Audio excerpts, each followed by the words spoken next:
Yes, good afternoon guys. Nice to see you also in the class. ठीक है, चलिए. So let's look at the news that we will cover. Yes, this is very important. Something new: deposit tokens and asset tokenization. So what is this related to? Basically, here we are talking about whatever currency that we have, that currency getting converted into digital tokens. So you have 1 crore rupees of cash or in your account, that currency getting converted into digital token. That is one thing. We will understand how it can happen and what are the benefits of that. Second is the concept of asset tokenization. In simple words, let's say you have a house which is, let's say, 1 crore rupees. Now you can convert this house into token. That means you have tokenized your asset. You have tokenized your asset. Now, what significance will it play? Because you will tokenize your asset, you can basically sell part of your asset as well. You can sell the part of your token, right? So we will understand how this works, how this can bring in efficiency. Next is the 10 years of UPI, Unified Payment Interface. What this is, under who it comes, it basically comes under the NPCI, which we have seen. What is NPCI? It is a body between the RBI and the Indian Bank Association. What other things does it do? And over the years, what changes has the UPI brought? We will see that as well. Next is the government notifying the Startup India FOF. This is Fund of Funds. FOF 2.0, Fund of Fund 2.0. So what is this Fund of Fund concept? We will see that as well. Next is, this is quite factual, the Delhi-Dehradun Economic Corridor. This corridor is about 210 kilometers long, which will be completed in 4 phases, P1, 2, 3 and 4. So we will see some details of it. And the last one, a very subjective and mains related topic, that is workers' unrest and the labor reforms. So the worker protest was going on where recently? In Noida, right? So why were they protesting? What are their issues? And why are these issues coming? How can you resolve it? All that detailed discussion is what we will have over here. So let's get started with the very first, that is deposit tokens and asset tokenization. Now these are two separate things. So first we will look at the concept of deposit token. Okay. So what is the deposit token? See, the idea is the entire world is going ahead and moving to digital currency. They are moving to digitization. They are also using something known as cryptocurrency. Right? Is this cryptocurrency? This is not cryptocurrency. So the world is using cryptocurrency, because of which they are getting a lot of benefits. Benefit as in, these cryptocurrency transactions are very secured transactions. Unique, they are encrypted as well, they are decentralized, there is no involvement of the intermediary, the transaction is unique and very fast. All these benefits are there, but there is a very big issue over here. The issue is, this cryptocurrency has no backing. It has no physical backing at all. Is it backed by gold? It is not backed by gold. It is not backed by anything. Simply what has happened is, someone has created huge amount of codes and puzzles. If you break the code, complete the puzzles, you earn some amount of cryptocurrency. That is how Bitcoin started. In the same manner, other cryptocurrencies have started, like Ethereum and all that. Right? It has no backing as such. Right? So this is a problem, because of which there will be high amount of fluctuation in the currency, which will lead to vulnerability. Right? That's the problem. So instead of that, what we are trying to do is have token currency, digital tokens, or starting with deposit tokens. Now what is this deposit token? This deposit token basically will be simply a digital representation of the bank deposits.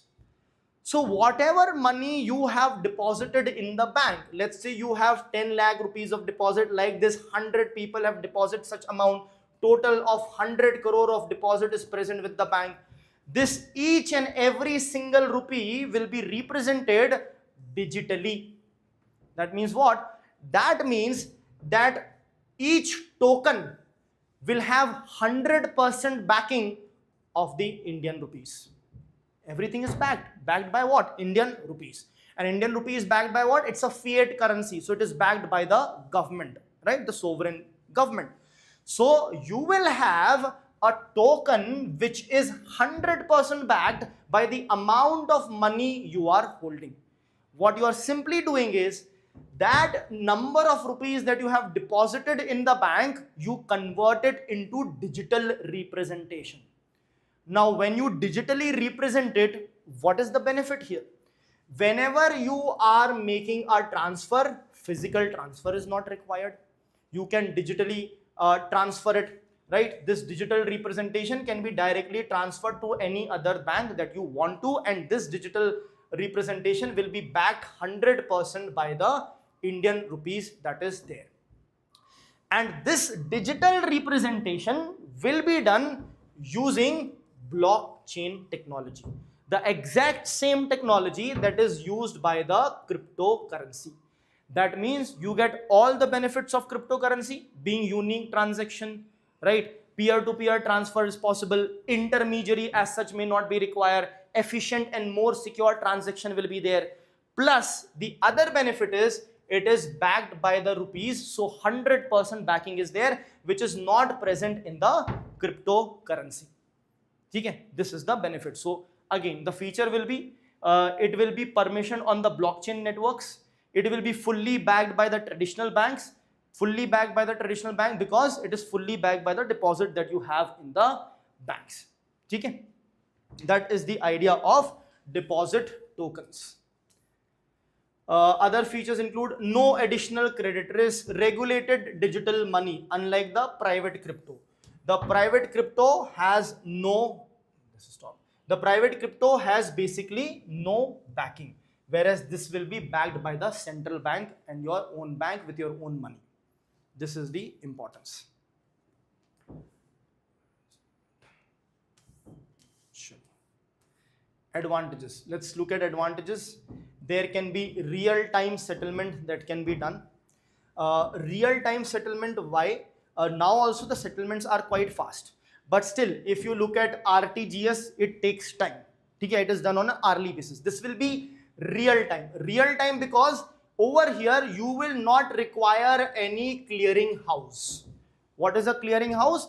See, when you go to a bank to, let's say through a withdrawal receipt, you want to withdraw 10 lakh rupees from your own account. What they do? They identify first if it's you only or not. They will check your ID. They will ask you to come to the branch manager's cabin and ask you to sign on the back side of the withdrawal receipt in order to identify that you are the only one who's signing and the sign matches. What is this? This is nothing but clearing that withdrawal receipt. Now, since presently everything is online, the clearance also takes place online. So online you have the National Clearing House and various clearing authorities that clears the payment behind the scenes digitally. Now, when you use this technology, you will not require these clearing houses. Okay? It will be in real time. The moment you make it, it will happen real time. Next, there is programmability. This is a smart concept of programmability. What is this programmability? Sometimes the government, government can use this programmability. Sometimes the government transfers us funds, right? Direct benefit transfer, money directly coming to your account, correct? Now, the government might be giving you fund to procure food grains, but you withdraw the money, you go and buy alcohol, right? Plus, that money might be lying idle or maybe not used. That means you don't need that money. So the government can program that currency. Means what? The government will transfer the money through direct benefit transfer to your account, let's say 1000 rupees, and there will be certain conditions to it. Conditions means like the coupon codes or the coupons. Amazon coupon works on Amazon platform only, right? So the government can program the currency saying that it can be only used to purchase food grains. It can be only used within this month.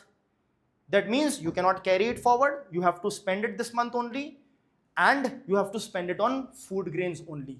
That is what is the benefit of. So there can be various benefit of programmability, right? In the same case, you can actually, if you look at it, the possibilities are endless.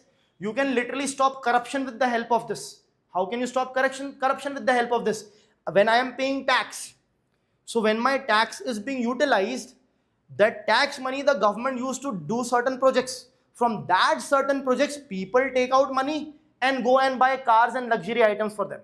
But when I am paying the tax, what if you program it that this particular tax pool can only be used for construction of road? That means in construction of road, you need 10 different raw material. So this money can be used only for purchasing those 10 different raw material. And in that also you can basically divide that this percentage of money only for cement, this percentage money only for that. Then what happens? It becomes really difficult for you to do corruption. Corruption may still happen. How? You might form a nexus between cement industry and all, but it is simply making corruption to be very different, very difficult, right? So that is the idea of programmability. Then automated reconciliation. That means the requirement of CA, etc. will not be there. Automatic reconciliation will be there. No one needs to ask you where you spend money, how much money was spent on which equipment, nothing like that. Everything gets reconciled in real time. Okay? Then you have instant interbank settlements. These are simple, faster treasury and corporate payments. Improved cross-border transactions, so international transaction can also become easy. Fair enough, that's not much of an issue. Next is the real world asset tokenization. The real world asset tokenization. Now, this asset tokenization, it is actually a similar concept to the non-fungible tokens, NFTs, right? What is NFT? Basically, let's say you created an artwork. Now, anyone can create a copy of that. You are the one who created that artwork. Now, I can make a copy of it. So, what you should do is, the moment you create an artwork, convert it into NFT. You will have your own artwork, but it will have an NFT, non-fungible token. Fungible means it will never lapse. It is like a certificate. So, you will get a NFT number which will tell that you are the real owner of this artwork. Right, so that is the concept of non-fungible token. Now, since you have converted your painting or any artwork into NFT, you can also monetize it. You can sell this NFT to someone. That means it is nothing but sharing your ownership on this painting to someone else. It will give you credibility. It will ensure that duplication is not hampering you, so on and so forth. Okay. Now, the same is the concept of asset tokenization over here. What you here do is, whatever the physical assets are there, arts, antiques, land, technology, gold, mines, real estate, it can be anything. It can be this classroom, laptop, digital board. You can convert these assets into the tokens. Okay. Now, why is this important? How does it help? See, it helps in monetizing the things that are there.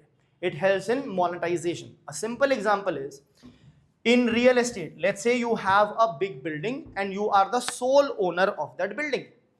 Now, you want to sell that building. You generally sell the entire flat, the entire building, or at least, let's say you have one house. You sell the entire house, right? When you sell the entire house, the registration, this, that, everything on the other person's name. Now here, since it will be converted into tokens, so let's say your house of 100 crore, let's say your house of 1 crore rupees, that means 100 lakh rupees is converted into token. Now a part of token you can transfer to me, a part of token you can transfer to someone else. So in small minutest of percentage you can transfer it. That means what? We all can come together, do business, and how we will get paid? We will own small part of that building which earns us revenue. So the amount or percentage of token each one of us has, in that percentage each one of us will also get the rent that is coming out of it. So it just simply creates the system very easy, efficient, fast, and it helps in monetizing. It helps in monetizing the assets that are there. So what is the key benefit? Fractional ownership. Fractional ownership. Right now this building might be owned by a person. Here, with the help of the token, there can be fractional ownership. People can own 1%, 0.1%, all those ownership is possible. It will help in mobilization of fund. It will help in improving the liquidity of the illiquid asset. Right? And efficient collateral usage is also possible. How it's possible? If this place is divided among 10 people, I own 10% of it, I can mortgage that 10% of it in a bank. and get a smaller amount of loan. Okay? So that is how efficient use of collateral will also be possible. And also one more thing is, another important thing is, you have a house of 1 crore rupees, you put it on mortgage to get a loan of 10 lakh. Now till the time you pay this 10 lakh, your entire 1 crore worth of house is mortgaged. So instead of that, use 30% of token valued 30 lakh rupees as a mortgage to get a loan of 10 lakh rupees. Before that is paid, you can again use the remaining token as a mortgage for more loan if you want. So what is that doing? That is basically having efficient collateral usage possible. Okay? Combining the tokenized asset deposit tokens, it can lead to, yeah, this is important, this is straightforward, instant settlement in regulated digital money. It can reduce counterparty risk, it can lower operational cost, wider market participation, creates efficient transparent financial market. Okay? Fair enough. Challenges, yes. Let's look at the challenges and importance. Challenges is a limited to sandbox environment. Presently, or as of now, if you see, it is limited to sandbox environment. Now what is a sandbox environment? Sandbox environment is basically a closed digital environment. Closed digital environment. Presently it is in a closed digital environment. Why? For its safety and security. So it is working in a sandbox environment, a closed loop only. Why? Because if you open the loop and you make it available ubiquitously for everyone, what happens? Our laptop is basically vulnerable to cyber attacks. Right? The government entity would have its firewalls and the cyber security experts who are working. But my personal laptop, there is no cyber security expert who's working to safeguard my personal laptop. There is nothing of that sort over here. So in a sandbox environment, that means a very closed, secured environment, it is feasible now to implement it publicly for everyone. That is a challenge. We don't even have passwords, and the password is what? Our name @123. So which is also not quite strong. So there needs to be more awareness created. There needs to be better firewalls, better cyber security, etc., which needs to be given. Plus, there needs to be more clarity with respect to AML. This is anti-money laundering KYC norms. Because the idea is, using this, people can also launder the money easily. People can also launder the money easily. So there needs to be more clarity with respect to how to avoid money laundering over here. The KYC norms also needs to be clear, and cross-border compliance also needs to be set, because there will be different countries which will be involved for cross-border transfer. So what laws needs to be followed is also important. Now, in this tokenization and deposit tokens, India can take a lead and become a leader over here. If we delay it, what will happen is, our first movers advantage may go away if we don't make the first move. If we make the first move, we can also create platforms, etc. Like UPI we have created. It now functions in other countries as well. Some of the other countries. UPSC asked a question last year, in which of the countries it functions.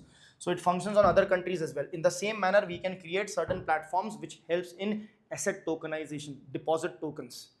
Right? Using our platforms, people can convert their assets into tokens. So we can be a leader in this technology at least. That is the advantage or the opportunity that we have. Okay? Next, 10 years of the Unified Payment Interface, UPI. What is this UPI? UPI makes it possible for us to receive money or transfer money without the bank account number. Just by knowing the phone number or the UPI, you can literally transfer the money. Now this is celebrating 10 years. That is why it is in news. I'll give you some basics about the UPI. So UPI is basically developed by NPCI, that is National Payments Corporation of India. This National Payments Corporation of India is a not-for-profit organization. It has been formed with the coming together of the RBI and the Indian Banks Association. Indian Banks Association is like a consortium, a pressure group of the banks, right? So Indian Banks Association and RBI has formed the NPCI not to make any profit but to facilitate the payments and settlement system. Okay. Now under this they have various things. First is UPI, Unified Payment Interface. Because of the UPI you can accept or send the payment without the need of the bank account. This UPI also is interoperable. Interoperable means it can be used to make payments in any platform whatsoever. It's not restricted to a platform. For example, if you have Amazon Pay balance, you can use that Amazon Pay balance only to make payments on Amazon platform. Plus, Amazon Pay balance is a wallet. Wallet means you have to transfer money from your bank account to Amazon Pay. That means the money is no longer in your account. So it is not earning any interest. Even the salaries account earns you 1.5% interest. So Amazon Pay is not earning you any interest and it can be used only on Amazon platform. So it removes the requirement of wallet. It removes the requirement of storing your money somewhere else. It can directly transfer your money from your own bank account to anywhere you want to make payment. P2P, that is peer to peer, individual to individual, or P2M, that is peer to merchant. Any business that you want to pay to. Okay. Plus, to give effect to UPI, it had also come up with Bhim app. That is what? Bharat Interface Money. Right? This was the Bhim app. Bhim app was the first app to utilize the UPI. This Bhim app is also a product of NPCI. It is later on that we got Google Pay, Phone Pay, which started utilizing the UPI for making the payments. Okay. Few other details about it. It is a 24/7 real-time payment system. Anytime you can make the payment. It enables person-to-person payment. It enables person-to-merchant payment. And as I mentioned, interoperability is there.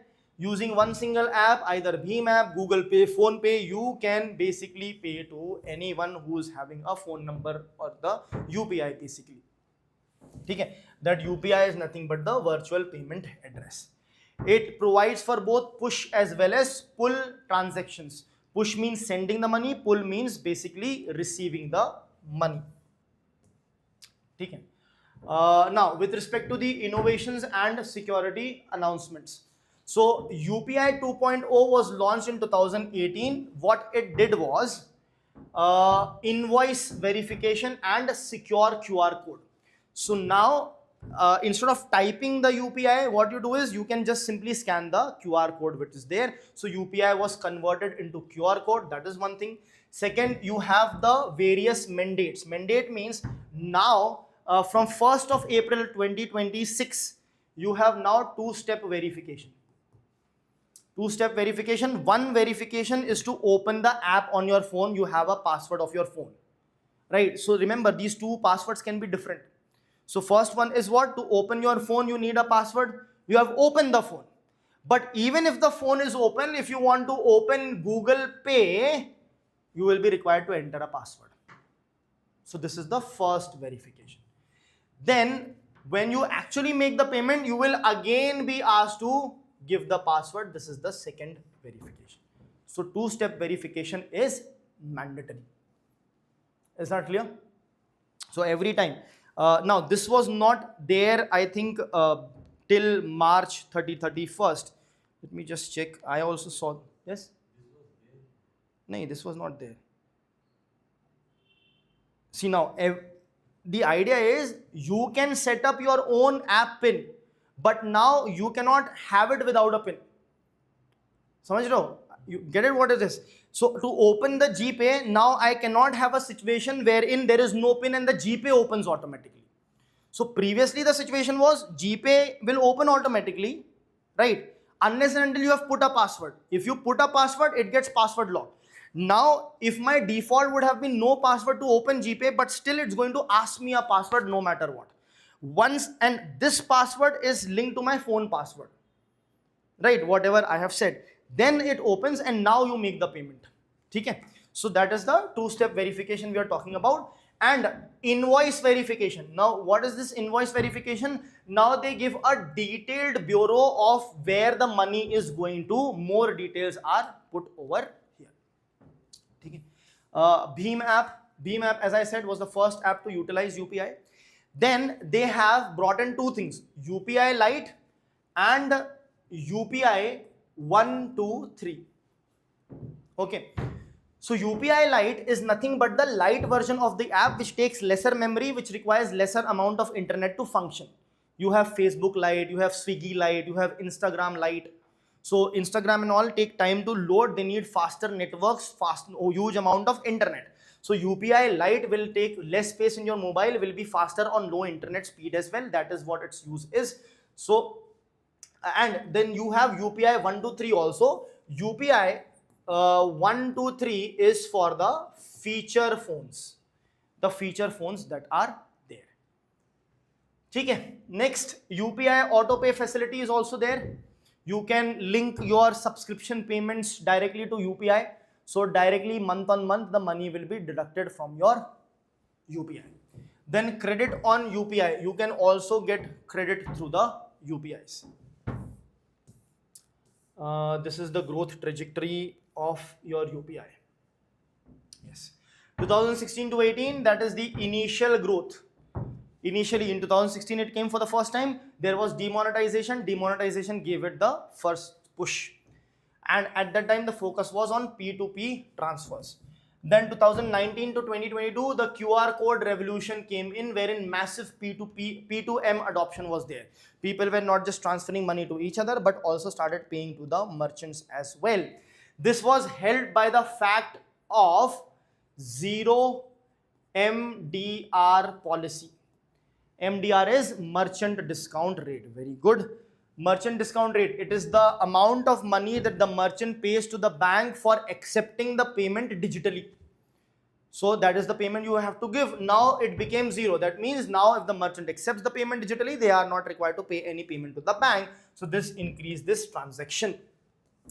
Then 2022-24, you have financial inclusion, for which you brought in UPI Lite, which I explained, and UPI 1, 2, 3 Pay, which is for the featured phones. So it will lead to more financial inclusion, right? Then 2024-26, credit integration, RuPay cards. So through the idea is Kisan credit card, for example, or any other credit card, you get the credit card and you can use the credit card for making the payments. It's like a loan. Now that payment you can directly do through your UPI as well.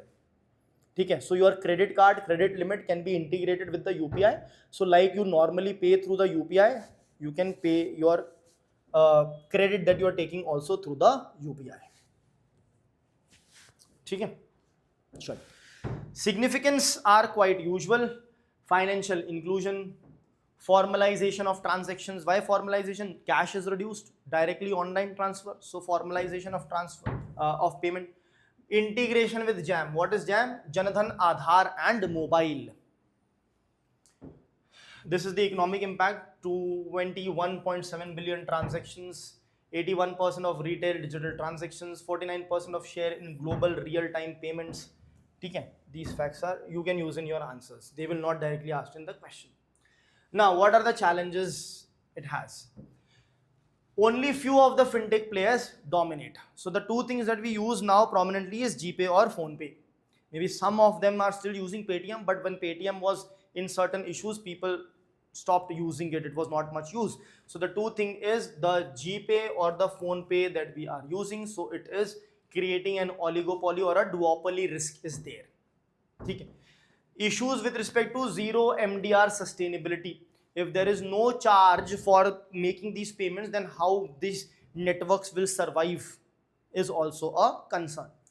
Then issue of cyber fraud, low digital literacy. People don't have digital literacy, they can be frauded, they can be scammed out of it. Okay. Then some issues already also persist, gender digital divide. There is rural urban divide, there is gender divide also. Okay. Risk of micro debt trap. This is important.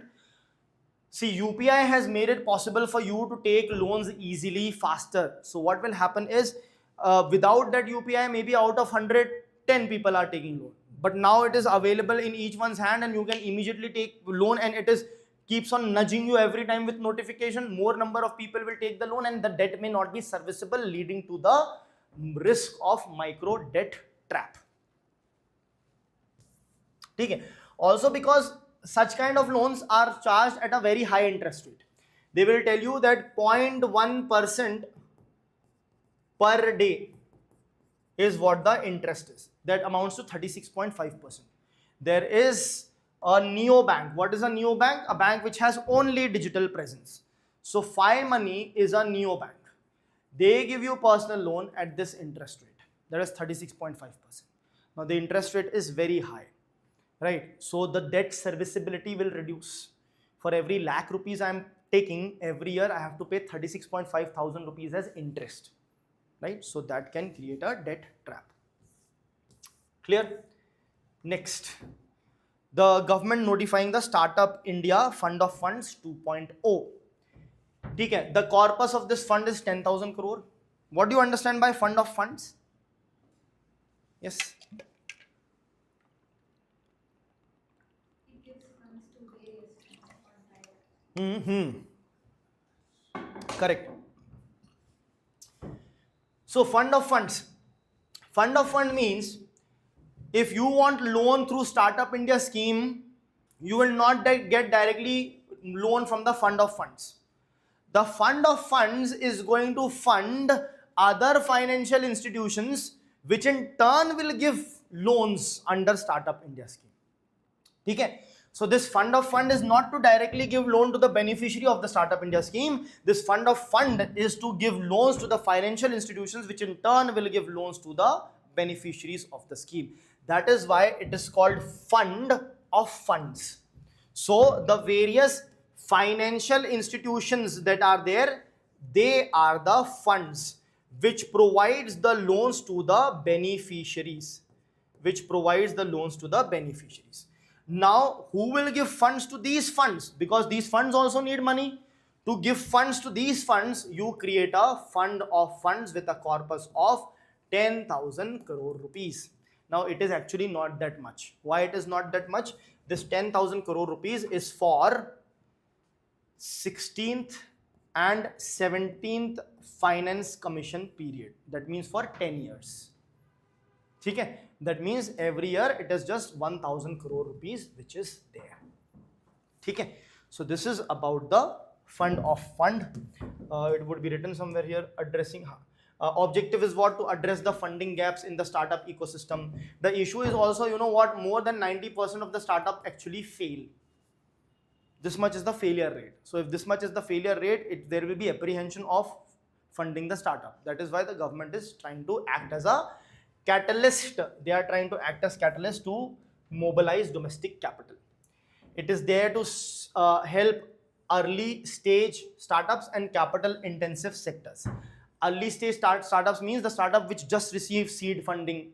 It's an early stage startup. A startup which has received series B and C funding is not early stage. Right? Early stage startup. Early stage means it has just now started. It is yet to receive or just receive only the seed funding. Seed funding is the very first funding that a startup gets. That is why it is known as the seed funding. This seed funding sows the seed of the startup. After seed funding comes the series A, then B, C, D. It depends on you for how many rounds of funding you are going with. The first will be series A, then B, then C, so on and so forth. So series C funding startup, already a lot of time have passed. They have got 3-4 rounds of funding anyhow. They are not early stage. Early stage is in very embryonic stage, whereas the seed funding which is given by the angel investors will be over here. Second focus area is the capital intensive startup, the startup that actually need a huge amount of capital. So there can be startup in the production sector also which may require a high amount of capital. Focus on areas where private investment is limited. So areas or sectors where limited investment is there will be the focus. Key features. Yes, as I mentioned, government does not invest directly in the startups. They give them to the funds and then the funds will then invest. Okay. Segmented approach. Fund available will be different. Now the guidelines are yet to come. Now only the corpus have been basically approved. So when the guidelines come, it may allocate specific percentage to specific sectors. But let us look at the sectors that they are targeting. Deep tech, deep technology, innovative manufacturing, technologically driven startups. ठीक है, higher support for capital intensive sectors. Nothing much in that. Institutional framework. Implementing agency, yes, this is important. Implementing agency is SIDB, Small Industries Development Bank of India. What is SIDB? SIDB basically, yes, it started as a refinancing agency, but now it also gives direct finance to the MSMEs. Okay, that is what SIDB is. Time frame and the ecosystem, I have mentioned it. Investment period spans 16th and 17th finance commission cycle, so that is approximately 10 years. It will be there for 10 years. Significance: boost up the startup funding pipeline, encourages public private partnership in venture capital, promotes strategic sectors, deep tech, manufacturing, the sectors that do require, they facilitate that. Okay, that is fine. Surely, any questions guys with respect to this? So also what becomes important is Startup India, Stand Up India scheme also becomes important. In Stand Up India scheme, you have 1/3 reservation for SC, STs and women. So please go through that scheme. Next is the Delhi-Dehradun Economic Corridor. So recently this inaugurated Delhi-Dehradun Economic Corridor. Inaugurated means, is it ready to use? It's not ready to use, okay? It is going to be constructed. Objective is what? See, even without telling you what is the objective, you can still write the objectives on your own. What will an economic corridor's objective be? Connectivity, faster, more efficient, right? Reducing the time, all that thing is the same thing. Enhance regional connectivity, promote economic growth. Here, the idea is they are also having this wildlife corridor. Since they also have a stretch of wildlife corridor. What is a wildlife corridor? See, this is going to pass through the wildlife sanctuary areas as well. Not through the wildlife sanctuary, but the buffer zones, etc. So it is also going to have a wildlife or animal corridor. Animal corridor means area wherein the animals can pass, and below this the corridor will run, so that there is no disturbance to the wildlife. You don't have to cut the trees, create a road and then fence two areas separately. If you fence these two areas separately, the elephants here remain here, the elephants there remain there, and they cannot roam a lot. They need huge areas. So instead of disrupting it, you can create either a tunnel or an elevated structure. You generally create an underground tunnel because you don't want to disturb this. That is the idea. Because even if you create an elevated tunnel, what will happen? You will still have to construct. So that itself will be an impact. So generally you make an underground thing, and the animal corridor is generally on the top. So they are going to do that as well. This Delhi, it is going to connect, of course, Delhi to Dehradun only. These are certain key features. 210 kilometers length, 6-lane, access controlled expressway. What is access controlled expressway? You cannot come in from anywhere and go out anywhere. There will be only demarcated place from where you can actually enter and actually go out. Once you have entered, there will be no passages to go out from the sides. That is the idea.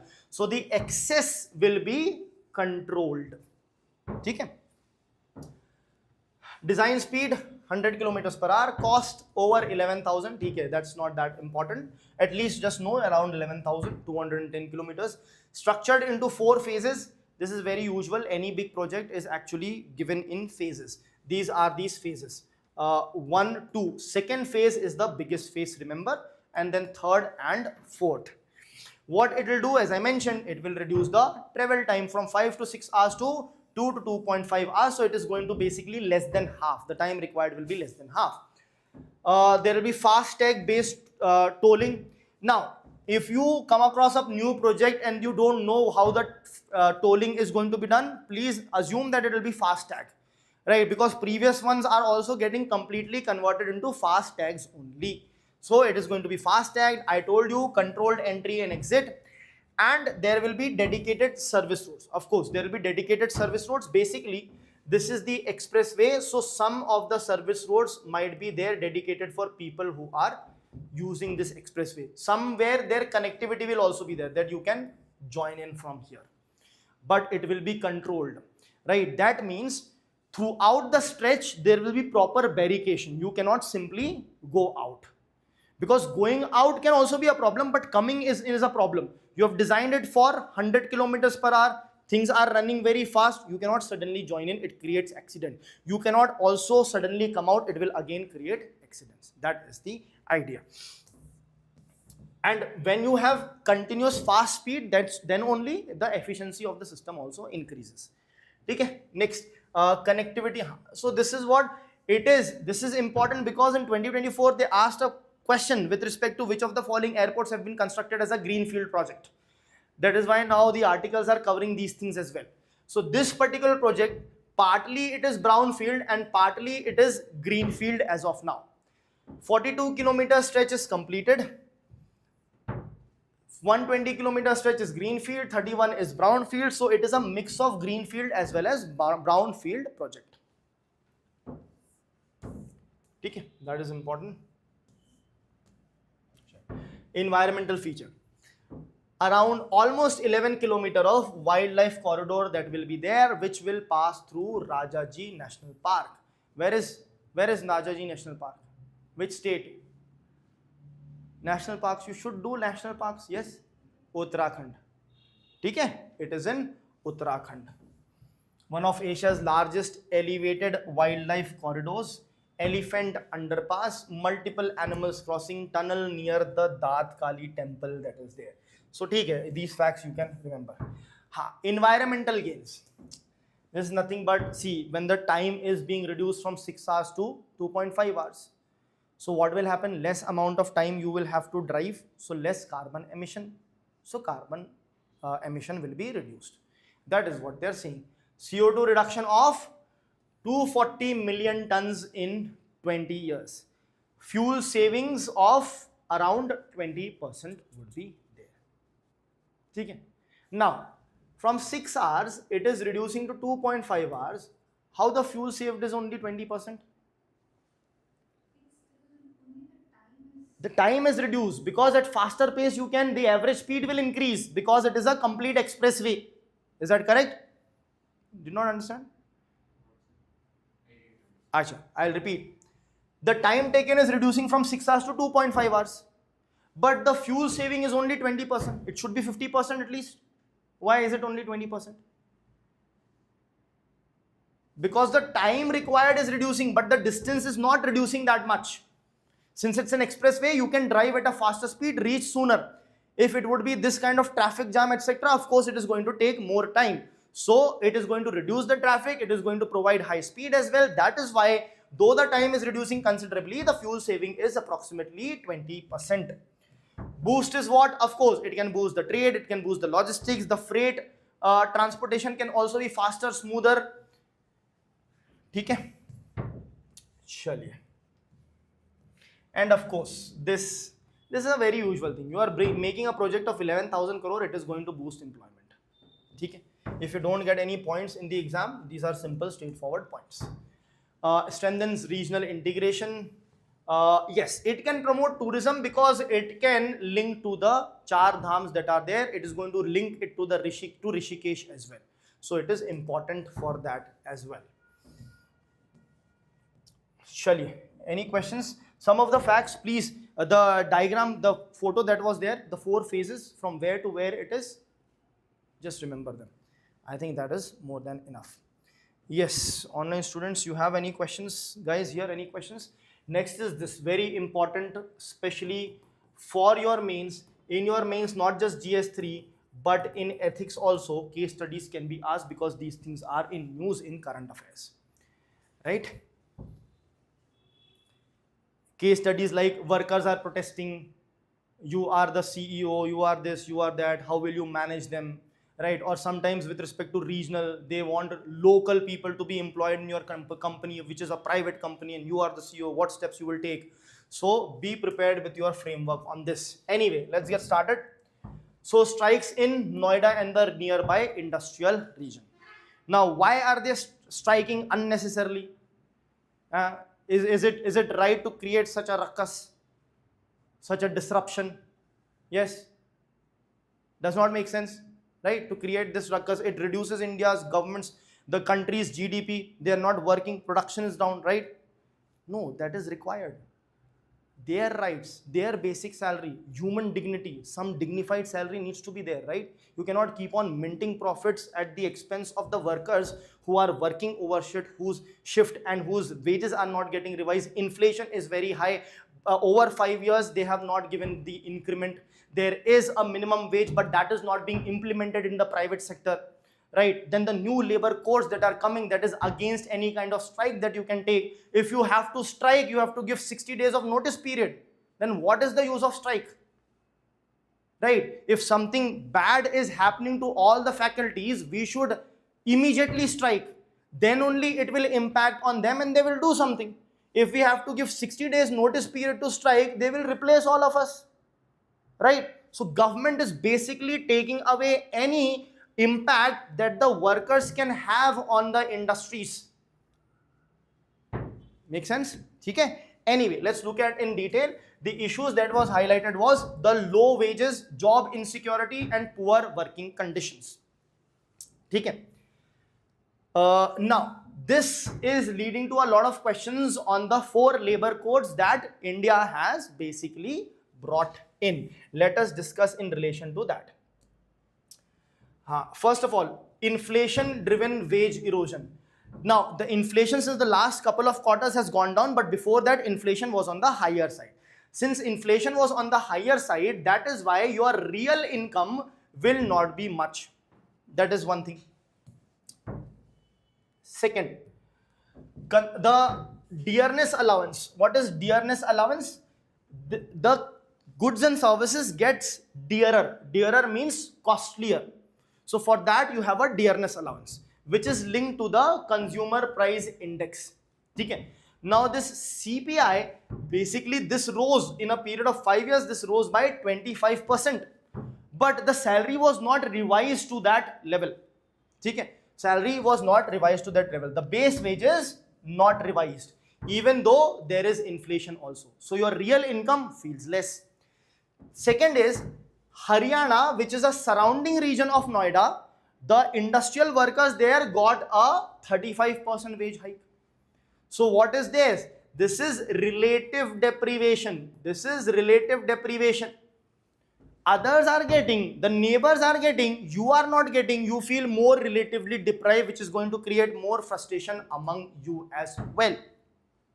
Because of this increase, it created regional wage disparities between Noida industrial workers and the rest of UP Haryana region that is there. Okay. Another thing was the misinterpretation of the 20,000 minimum wage claim. So the workers are claiming that this 20,000 rupees of minimum wage needs to be their in-hand salary. Minimum 20,000 is the basic wage that the government has said under the labor code, but 20,000 is not in hand. It is your gross salary. So it may include any other benefit that might be provided to you. So in hand you will get less. So because of that misinterpretation also, this has caused a problem. Okay. Next, even though this 20,000 is the minimum wage, first of all, this is also a problem because this is the gross, but they are thinking it is the in-hand salary. The next thing is there is no proper enforcement also of this. Okay.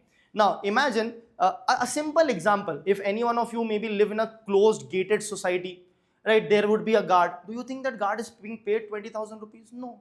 10,000, 12,000 rupees. So is anyone following this? No one is following that, right? Any private company also may have an office boy who gives tea, coffee, etc. Do they think they are paying this much? They are not paying this much. So are the private companies following this? They are not following this. So let the code be, but the enforcement is weak. Correct? Now, the global supply chain shocks have actually impacted the industries also. So industries are also finding it difficult to actually increase the payment. This is from the industry's side. US tariffs have increased. When the US tariffs have increased, you are exporting goods over there. It is costlier. Your demand for goods will go down. Plus, conflict is there. You don't get gas. You don't get crude oil. A lot of production takes a hit. You don't have gas. Gas is required for converting iron ore into iron in the blast furnace. You don't have it. Industries take a hit. Because of that, they themselves are finding it difficult. Because of this, it leads to delayed wages, right? And inflation led to rising living cost of the migrant workers. And there is also an issue of job security, which I'll explain actually with respect to the labor code. We'll come to the labor code. Yes, here they are. First is the Occupational Safety, Health and Working Conditions Code. Now, under this code, 48-hour week is there. That means in a week, you should not be working more than 48 hours. So if you get 1 day holiday, the remaining 6 days is there, 8 hours of shift you can have, that is it. This is a good thing. But the issue is, the labor code does not clarify how much you can work in a single day. That is not said. You are saying 48 hours, but you are not saying how much a day. So many times the labor are asked to do double shift. Someone is absent in the night duty, you continue and do the night duty also. So you have done a 12-hour shift, now you are doing another 12-hour shift. Or you have done an 8-hour shift, now you are doing another 8-hour shift. Now the issue here is, you did an 8-hour shift, now you are doing another 8-hour shift. Now the industry is saying that 8 plus 8, 16 hours you have worked. So still 32 hours are remaining, which I will get out of you in the remaining number of days. But the issue is, I work this 8 hours as overtime. I worked it as overtime. And payment for overtime is twice the normal time payment. Did you understand this? Right, this 48 hours should have been bifurcated equally into 6 different days, 8 hours each. But you asked me to work 8, after 8, another 8. So this 8 for me is overtime. That means this I need to be paid double. If you are not paying double, at least count these 8 hours alone as 16 hours. Right? But you are not doing that. Why you are not doing that? Because the code does not talk about how much a person can work continuously in a single day. So that is why misutilization here takes place. Next, the Industrial Relations Code. Now what they have done is, they have the layoff threshold is now 300. What does this mean?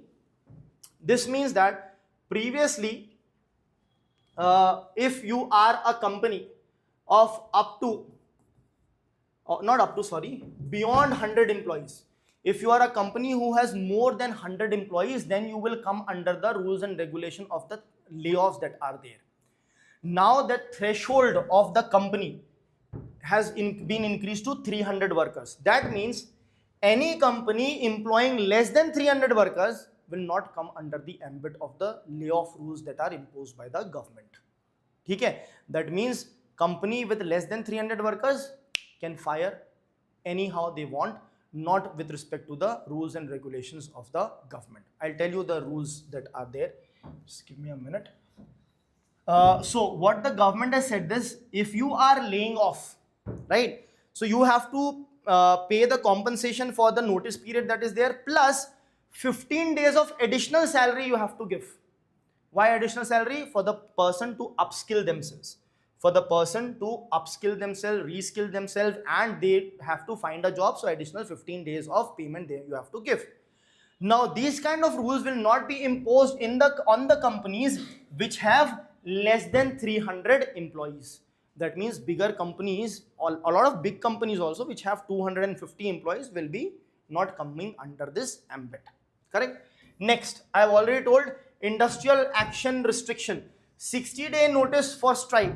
If you want to strike, give a 60-day notice period. So this basically restricts the person's right to strike. Another issue that the workers are facing is the algorithm driven wages.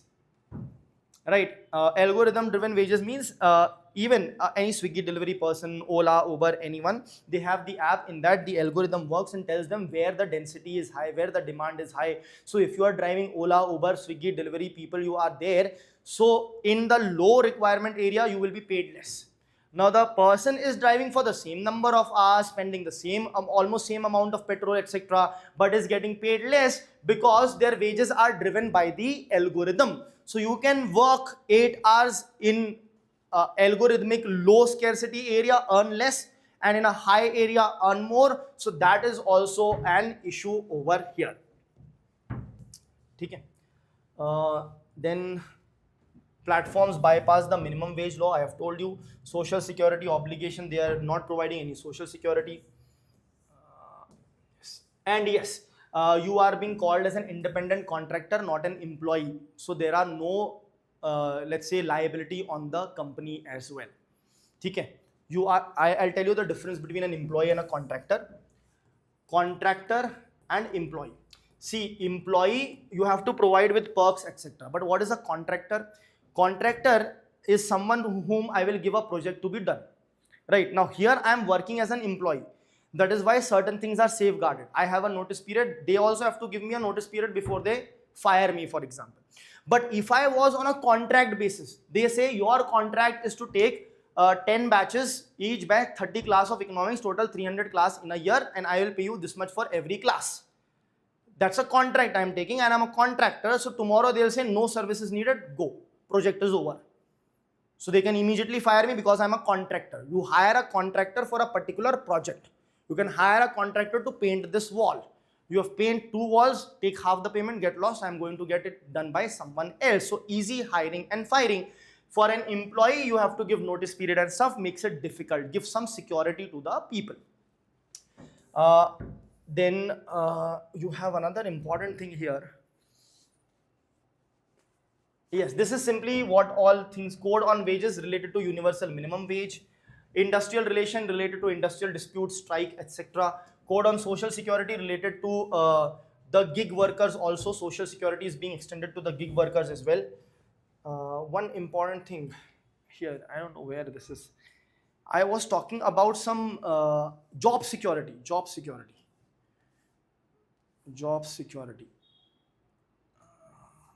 This we have discussed, algorithmic wages, job security. Chalo, I'll tell you. There will be somewhere here, or at least in your material, I'll tell you the job security issues.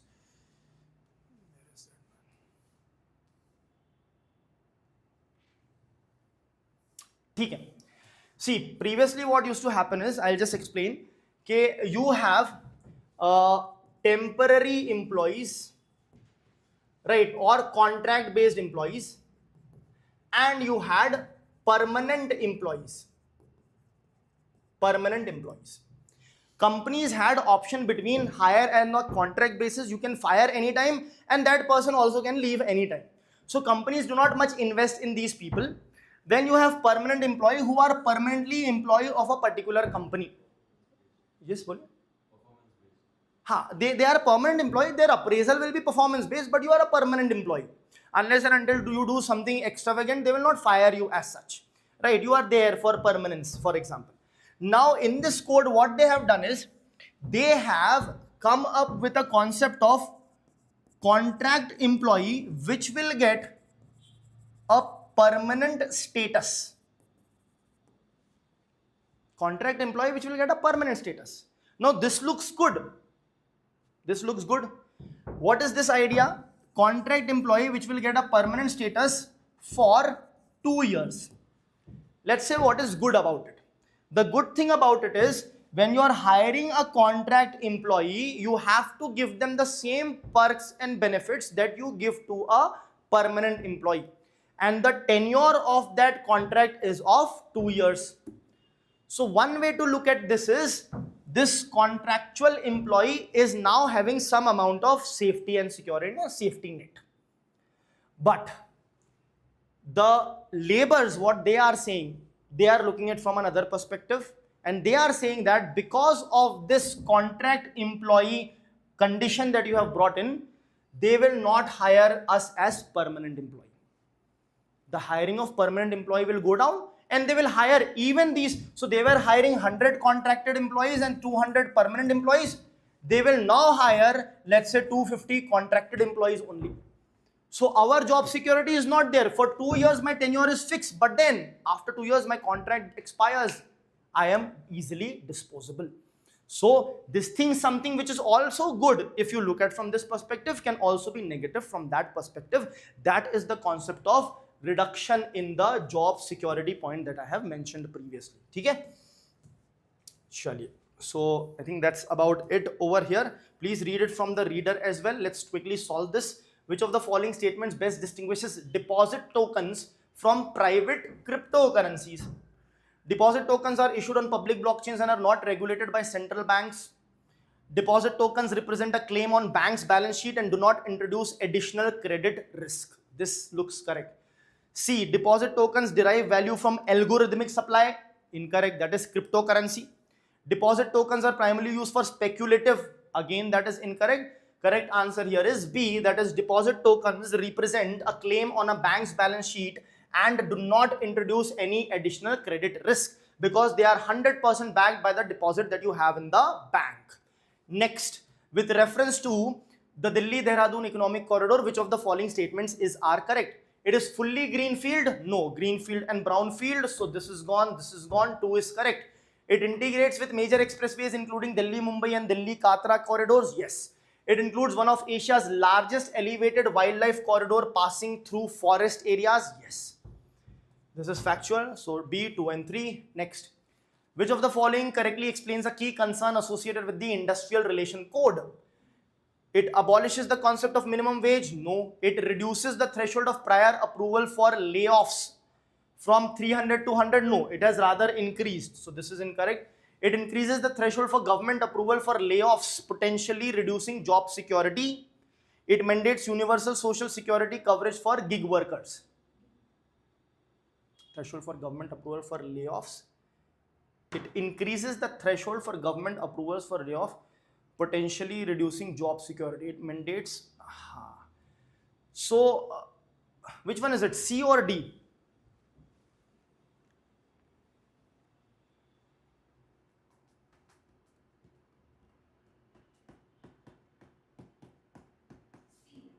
It is C, because D is covered in the other code. There are 4 codes. So be very clear. This C is covered in the Industrial Relation Code. D is covered in that Social Security wala code that is there. There are total 4 codes. Okay. Next, UPI has significantly contributed to the formalization of India's economy. That is correct. UPI transactions create digital trails that can be used by financial institutions to assess credit worthiness of users. That is also correct. So both A and B are correct. Both A and R are correct. Is R the logical reasoning for A? It is not. It is not a logical reasoning for A. So correct answer will be B. Both A and R are correct, but R is not the correct explanation. Next, which of the following statements regarding the Startup India Fund of Funds 2.0 are correct? Provides direct equity funding to startups by the government? No. 2 is gone. Only one option. Anyway, it channels investment through SEBI registered alternative investment funds. Yes. It focuses on sectors such as deep tech and innovative manufacturing. Yes, that is also correct. Okay. So that's about it for today. Please read from your readers as well. Okay. And if you come across any doubts, next time we make a practice. If you have any doubts, you can raise your doubts also. Okay. Thank you.